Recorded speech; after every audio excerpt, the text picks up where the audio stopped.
Bueno, entonces esta es la segunda parte. Esta es la segunda parte de la clase de hoy. Estamos hablando del consumo. El consumo en la economía de Estado es restringido y hay una selección, digamos, de empresas que proveen al Estado. O sea, es todo un tema restringido. Normalmente son los parlamentarios dueños de las empresas o asignadas las empresas a esos parlamentarios los que proveen al Estado en las economías de Estado.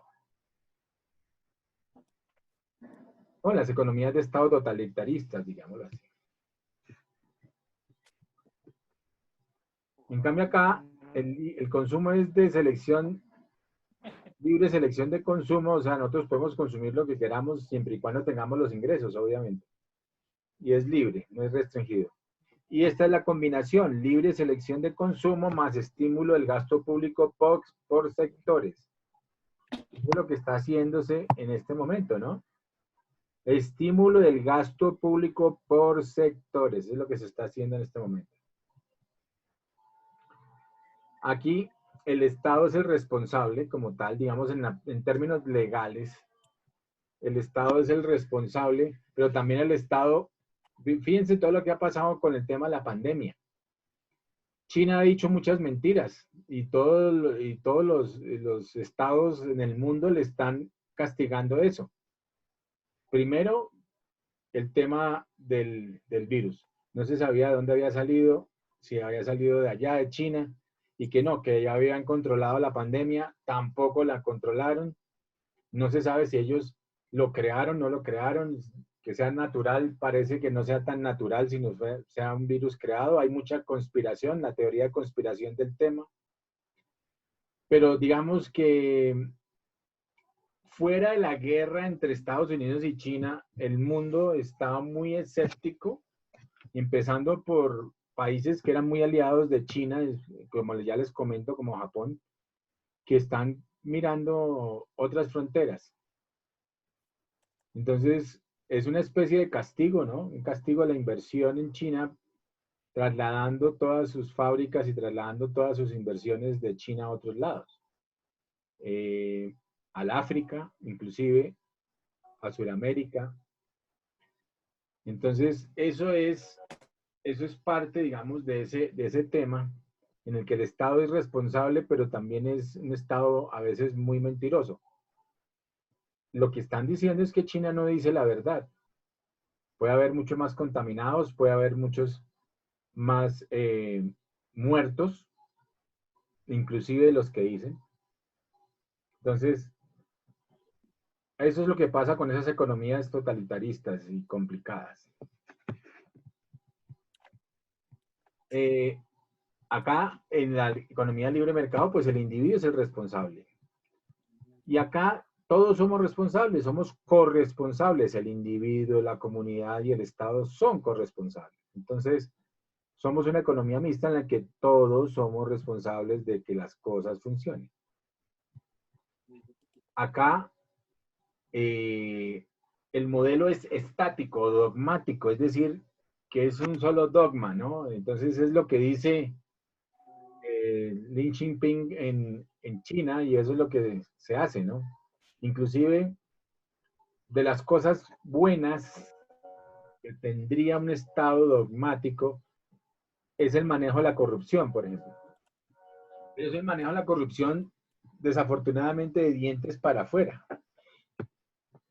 Porque, por ejemplo, sí, en China matan a los corruptos, o sea,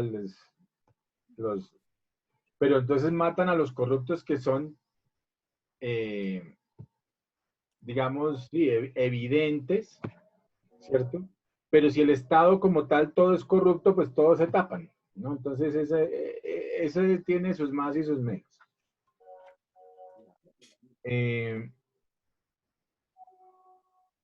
El modelo es,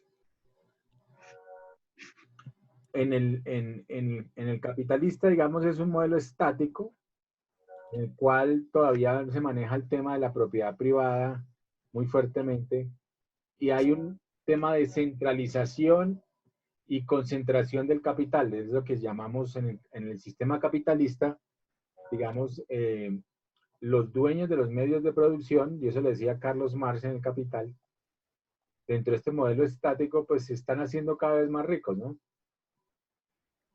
Y este modelo, que es el de ambos, el de la combinación de ambos, es un modelo dinámico, es un modelo más pragmático, ¿no? ¿Qué significa praxis, pragmático?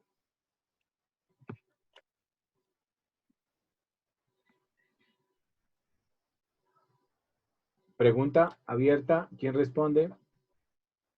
Profe, ninguno sabe. ¿Sabe?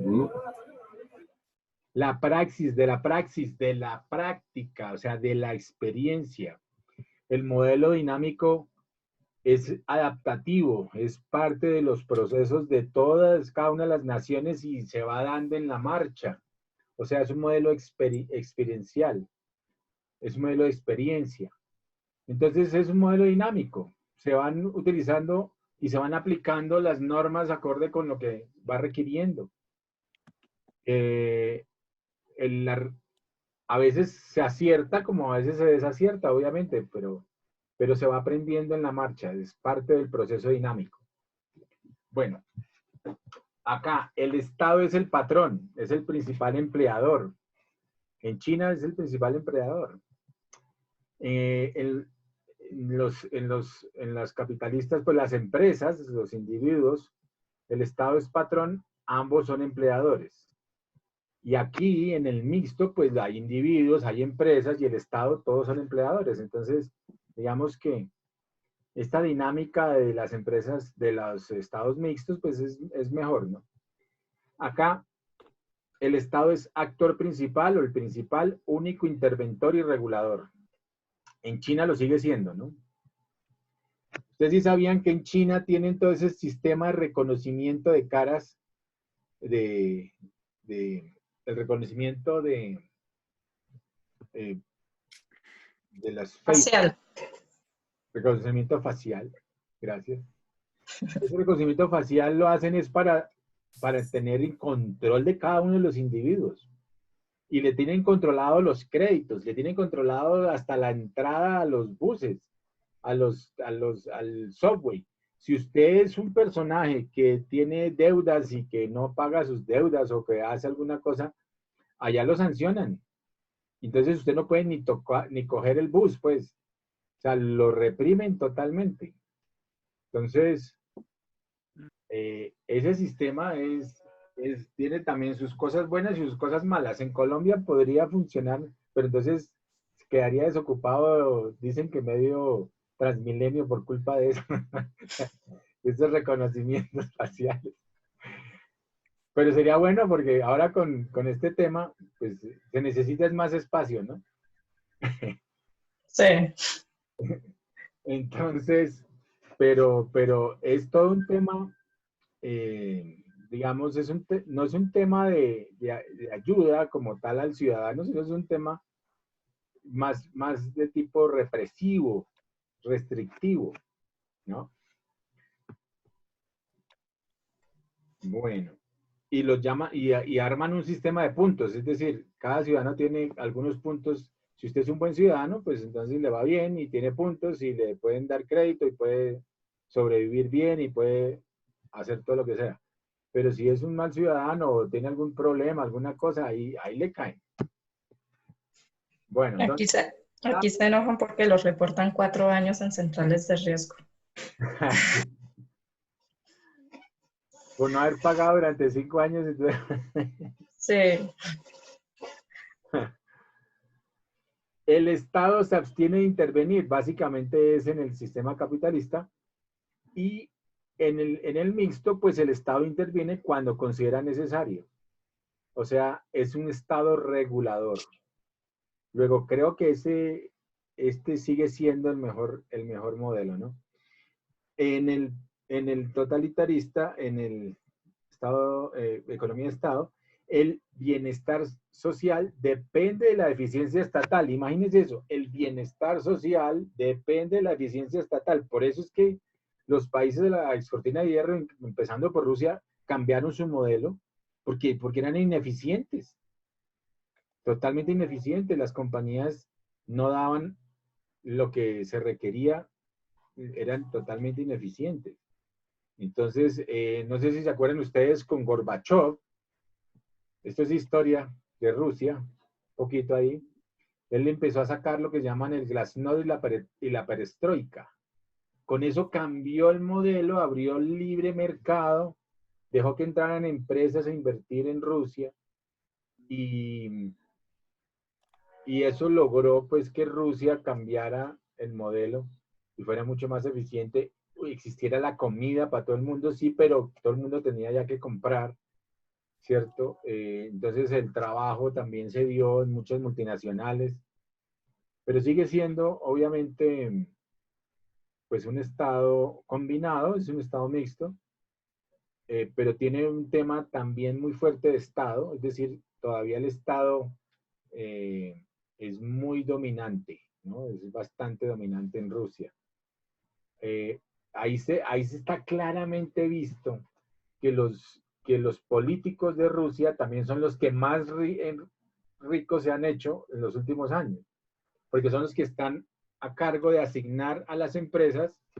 Ahí hay temas de corrupción también, obviamente, pero por todos sus recursos y por la explotación y todas esas cosas, pues reciben dádivas, ¿no? Entonces eso ha pasado y Rusia desafortunadamente tiene esa situación y se sabe que así es, ¿no? Bueno, entonces el Estado interviene cuando considera necesario. Perdón, el bienestar social depende de la eficiencia estatal. En el caso de economía de Estado. En el caso de la economía de libre mercado, el bienestar individual depende pues, de las empresas, es de la eficiencia empresarial. Y acá depende de ambos, en la mixta de bienestar individual, empresarial y de la eficiencia empresarial y estatal, o sea, de ambos. Por eso es importante que tanto las empresas privadas como las empresas tengan una regulación, pero también se deje trabajar, se arranque a producir. Esta llamamos la economía dirigida o la economía de subsistencia, economía planificada o centralizada, es economía de mercado estatal o de dirección estatal, central, dirección central.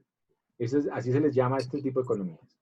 Esta economía se le llama economía social de mercado o sistema capitalista, y esta es la famosa, la mixta es la economía del bienestar o economía participativa. Acá el Estado es totalitario, autoritario, economía de mercado estatal, es el Estado gendarme. Aquí es el Estado libertario, neutral, anárquico de cierta forma, porque deja que los mercados pululen de cierta forma. Entonces el sistema capitalista con su mano invisible, pues, y sin regulación también se puede desbocar, ¿no? Entonces un poco anárquico. En cambio, este es un estado de bienestar, es un estado mixto, social individual, donde se busca el bienestar social y la felicidad individual también. Entonces, obviamente es como más productivo este tema. Y acá tenemos que la eficiencia pública del Estado a través del control de los bienes y servicios, a eso se dedica. Aquí la eficiencia privada, aquí no es pública, sino eficiencia privada a través de la libre oferta y demanda de bienes y servicios en mercados. Y aquí hay una efectividad mixta, que es la provisión individual y pública, combinada, privada de bienes y servicios. Aquí en la parte de abajo, no sé si alcanzan a ver, pues estarían las comunismo, el estatismo, el intervencionalismo. Aquí estaría las escuelas económicas austriaca, ¿cierto?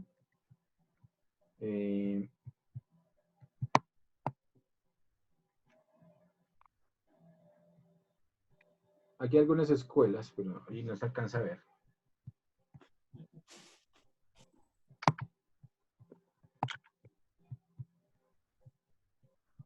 Ya lo ponemos por acá arriba. Ahora sí. La austriaca, la escuela de Salamanca, la escocesa, y otras escuelas. Y aquí está el sistema mixto, ¿no?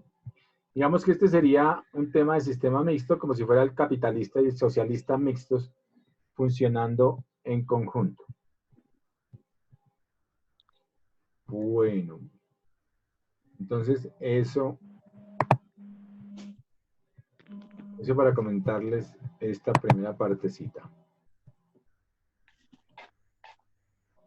A ver. Pero si ayer atacó una.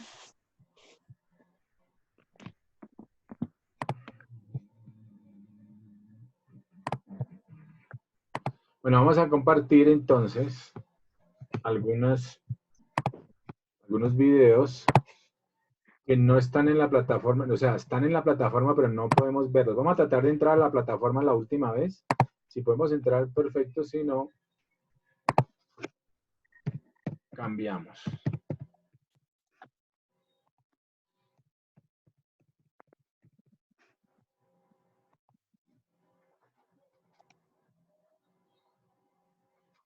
Bueno, Dios gracias, ya volvió a subir la plataforma. Profe, pero está lenta. Sí, está como lenta. No, profe, dice que error pues al reproducir el video. Error de reproducir el video. No, pues eso me sale a mí.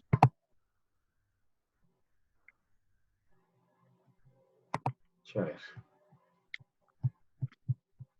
A ver si a mí me hace caso. Más que a Holman.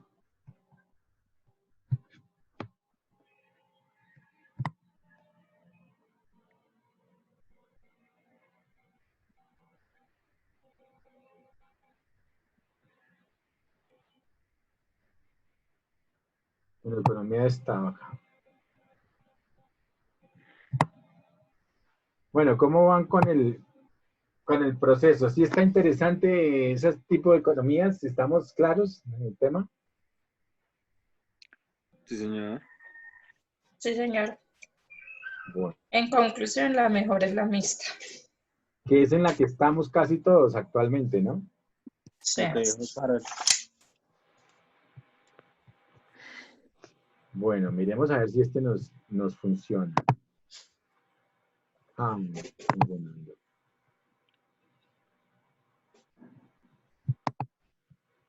Sí, ve, profe, le dije.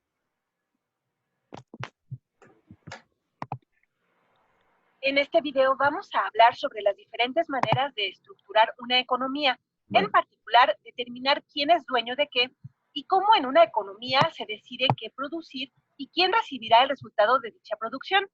Por un lado tenemos las economías de Estado. Un buen ejemplo de estas son los países comunistas, especialmente durante el siglo XX, y el mejor ejemplo de ellos fue la Unión Soviética. En una economía de Estado, la producción estará a cargo del gobierno, el cual es dueño de los factores de producción, y en casos extremos no existe la propiedad privada.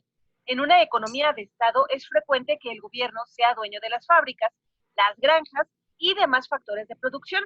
Aquí dibujamos una fábrica. El gobierno le dice a esta fábrica que este año tiene que producir exactamente 10,000 automóviles, ni uno más ni uno menos. Y las personas de esta fábrica le dicen, ok, tú eres el que manda, tú eres el gobierno, vamos a producir exactamente 10,000 autos. Esta fábrica no tiene más opción que producir la cantidad exacta de automóviles que le pide el gobierno. De manera similar, el gobierno le puede decir a una granja, que dibujamos más o menos así, que tiene que producir 10 millones de manzanas. Ni siquiera sé si es un número razonable de manzanas, pero necesita 10 millones de manzanas. Y los granjeros, quienes trabajan para el gobierno, ya que el gobierno es el dueño de esa granja, tienen que producir esas manzanas. En la economía de Estado también se controla quiénes son los que van a recibir estos automóviles y estas manzanas. Y en un caso extremo de economía de Estado, es el gobierno quien los asigna directamente. El gobierno decide. eso me hace acordar hace muchísimos años, para ser más exactos, en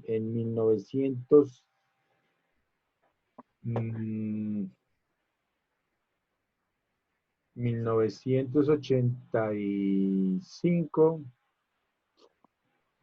yo era muy joven en esa época, y empecé a trabajar y teníamos con mi familia, mi hermano y mi mamá, una empresa que se dedicó a comercializar desde aquella época eh, productos diferentes y obtuvimos la representación de una empresa que se llamaba Tractoguas. Todavía existe esa empresa, pero Tractoguas en esa época se dedicaba a importar camperos UAZ, UAZ. No sé si ustedes todavía conocen esos camperos, pero bueno, esos ¿Qué es eso? camperos, ¿sí? ¿Alguien los conoce? No. Yo no. Bueno, esos camperos eran unos camperos súper robustos, eran los camperos rusos, esos que aparecen todavía en esas películas de la estepa siberiana, y eran camperos que eran prácticamente unos tractores. Eran hechos en Rusia y servían mucho, digamos, para las zonas rurales en Colombia. Entonces nosotros hicimos una representación de eso, la representación de Tractobas para algunas zonas específicas en Colombia. Nos la dieron para Cundinamarca y para Casanare. Y yo estuve en esa época, antes de que la bonanza petrolera, antes de todas esas cosas, vendiendo por allá. Me fui a vender a Tauramena, estuve en Arauca, estuve en todas esas zonas vendiendo camperos guas. Yo era muy joven en esa época. Y entonces me acuerdo mucho, pues que la gente tenía una reticencia muy grande hacia de dónde venía el campero, ¿no? Digamos, los camperos más conocidos de esa época eran los Ford, ¿cierto? Inclusive los Toyotas no eran tan bien representativos tampoco, no eran tan bien acogidos en esa época, porque eran de origen japonés y el japonés, se pensaba que el japonés no era tan de buena marca. Menos los chinos, o sea, chinos sí no había por ningún lado camperos, pero había uno también de Rumania, que eran los Aro Carpati, pero tenían mala fama porque se desbarataban muy rápido, se desaparecían muy rápido, es decir, se desbarataban. En cambio, el Huas sí era un campero de muy, muy buena fuerza, y hoy todavía en veredas, todavía hoy en Colombia, en veredas y en ciertos pueblos, todavía existen esos camperos y son los camperos que se utilizan para transportar de una vereda a otra, pues eh, a los pasajeros, pues a los campesinos que van de un lado al otro. En Paz de Ariporo también. ¿En qué? En Yopal. En Yopal todavía existen cooperativas donde todavía tienen esos tipos de camperos. Imagínense, todavía camperos guas andando, porque son como tractores, entonces los repuestos, pues, se consiguen fácilmente porque es de maquinaria pesada. Eran diésel, normalmente, entonces, pues el diésel es mucho más barato también. Y hasta si no tenían llave para prenderlo, digamos, el tema eléctrico, se prende con manivela. Es increíble ese carro. Me acuerdo que lo que hacía Colombia en su momento era el sistema de trueque. O sea, nosotros mandábamos sacos de café a Rusia y por sistema de trueque nos mandaban los camperos guas. Son los mismos que usan en el eje cafetero también. En el eje cafetero, aunque en el eje cafetero utilizan mucho el Willys, ¿no? Los Willys. Que yo la otra vez estaba viendo un documental de una chica que es rusa y estaba en el eje cafetero y estaba hablando de los camperos y estaban hablando que eran de allá. Sí, hay unos camperos de allá, exacto, son esos, son los camperos guas, muy bien. Y también ellos utilizan mucho el viejo Willys, ¿no? Ese sí, es de una película también que me acuerdo ahorita que fue muy icónica, que se llamaba MASH, que era eh, una, al tema de Vietnam, ¿no? Era un tema de Vietnam, me acuerdo. Entonces, MASH, eso todavía sale en YouTube. Y había un par de locos ahí médicos en Vietnam. Inclusive el actor era este tipo, Alan Alda. Bueno, es historia patria. Y entonces ridiculizaban muchas cosas de esa guerra, ¿no? O matizaban muchas cosas de esa guerra de Vietnam. Porque mucha gente dice que esa guerra pues es totalmente injustificada, ¿no? Como muchas de las guerras. Pero bueno, entonces sí, eso Sandra, exacto. Esos son los camperos guas. Allá también en el eje cafetero hay muchos. En Casanare también hay hartos, hartos. Y esos camperos, digamos, todavía, imagínate, todavía existen. Entonces, eran hechos para durar toda la vida, así como dicen. Ahora no, ahora todos los carros y todo tienen la famosa obsolescencia programada. Es decir, todo está para que esté un determinado tiempo y se logre reemplazar. Pero eso es ¿por qué? Eso es por el sistema lineal de la economía, para el reemplazo. O se dañan y no encuentran repuestos, tienen que traerlos de afuera. También. Pero entonces estamos en un sistema lineal. Por eso, ahorita que más adelante vamos a ver la economía circular, es tan importante entender que tenemos que entrar en esa filosofía, en esa nueva economía, porque hay que dejar descansar los recursos también, ¿no? O ser más productivos con los mismos recursos. Bueno, sigamos.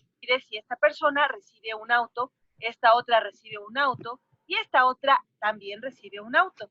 Esta asignación no estará basada en quienes quieren pagar por ese auto o en quién puede pagar más por ese auto. Con las manzanas ocurre algo similar. Todas serán asignadas por el gobierno, por lo que habrá que hacer una gran planeación por parte del gobierno para decidir cuánto debemos producir de una cosa en comparación con otra, coches o manzanas, y cómo decidir quién las recibirá.